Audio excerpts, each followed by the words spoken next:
আপনারা অনেকেই ভিডিও দেখে হয়তোবা হোটেল বা রেস্টুরেন্টের মতো সাদা ধবধবে এবং নরম রুমালি রুটি তৈরি করার চেষ্টা করেছেন, কিন্তু হচ্ছে না। তাহলে অবশ্যই একবার এই রেসিপিটা ট্রাই করে দেখবেন। আসসালামু আলাইকুম বন্ধুরা, সাবিরা ফুডবুকে আপনাদের সবাইকে স্বাগত জানাই। কেমন আছেন সবাই? আশা করি আল্লাহর রহমতে আপনারা সবাই ভালো আছেন। আলহামদুলিল্লাহ, আমিও খুব ভালো আছি। চলে এলাম নতুন একটা রেসিপি নিয়ে। রুটি ডো তৈরি করার জন্য আমি প্রথমে দুধটাকে গরম করে নেব, জাল দিয়ে হালকা উষ্ণ গরম করে রাখবো। রুমালি রুটির জন্য দুধই প্রয়োজন, কারণ দুধ দিয়ে এর খামিরটাকে করতে হয়। আপনারা চাইলে পানি দিয়েও আটাটা মেখে নিতে পারেন।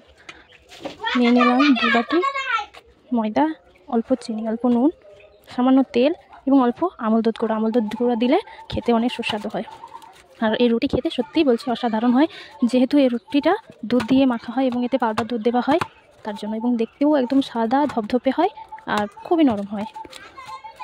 দয়া করে সবাই পুরো ভিডিওটা দেখবেন, আশা করি আপনাদের খুব ভালো লাগবে।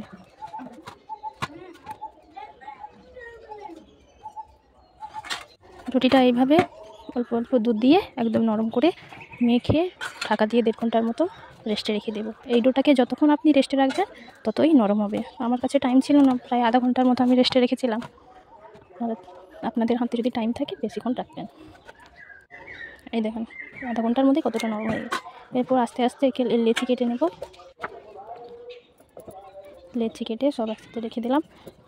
এবার সব ছোটো ছোটো গোল করে আগে বেলে নেব, যেহেতু একসঙ্গে আমাদের করতে হবে, সব বেলতে হবে, তার জন্য প্রথমে ছোটো ছোটো রুটি করে রেখে দেবো। তারপর একটার পর একটা দিয়ে দেবো তেল দিয়ে। এভাবে তৈরি করে দেখবেন, খুব সহজেই রুটিটা তৈরিও হয়ে যায়। আর সত্যি বলছি, এটা আমি প্রথমবারের মতো তৈরি করলাম।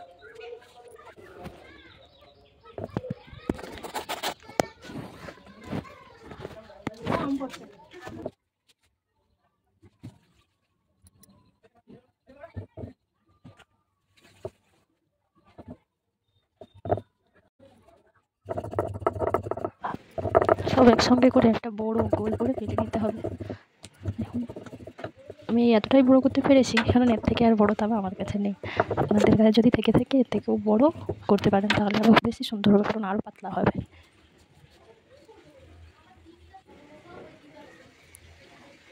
তাওয়া গরম হয়ে গেছে, এবার আমি বসিয়ে দেব। এবার আমি রুটিটাকে দিয়ে দেব। রুটিটাকে দিয়ে একবার এদিকে একবার ওদিকে করে হালকাভাবে সেঁকে নিয়ে যখন দেখবেন এক পাশটা হয়ে গেছে, তখন একটা একটা করে তুলে নিতে হবে। আস্তে হাতে তুলে নিয়ে আবার উল্টে দিতে হবে। এইভাবে উল্টে পাল্টে ভালোভাবে ভেজে নিতে হবে। হ্যাঁ, খেয়াল রাখবেন বেশি কড়া করে ভাজবেন না, তাহলে রুটিগুলো শক্ত হয়ে যাবে। যেমন আমি ভুল করেছি, তাই বলছি আপনারা করবেন না। হালকা একদম নিয়ে নেবে একটু ভাজা হলে, তাহলে দেখবেন রুটিগুলো অনেকক্ষণ পর্যন্ত নরম তুলতুলে থাকবে। তা না হলে কিছুক্ষণ পরেই রুটিগুলো একদম শক্ত হয়ে যাবে। একটু খেয়াল রাখবেন আপনারা। যদি ভিডিওটি ভালো লেগে থাকে অবশ্যই একটা লাইক, একটা কমেন্ট এবং একটা শেয়ার করবেন। এবং যারা নতুন আছে অবশ্যই আমার চ্যানেলটিকে সাবস্ক্রাইব করে আমার পাশে থাকবেন, কারণ আপনাদের সাপোর্ট ছাড়া কিছুই করতে পারবো না। দয়া করে সবাই একটু সাপোর্ট করবেন আমাকে। এইভাবে সবগুলো সেঁকে নিলাম। আপনারা এই রুটি চাইলে চিকেন কষা কিংবা ঘুগনি কিংবা ডিম তরকা দিয়েও খেতে পারেন, কিন্তু আমি সার্ভ করব চা দিয়ে। চা দিয়েও খেতে দুর্দান্ত লাগে।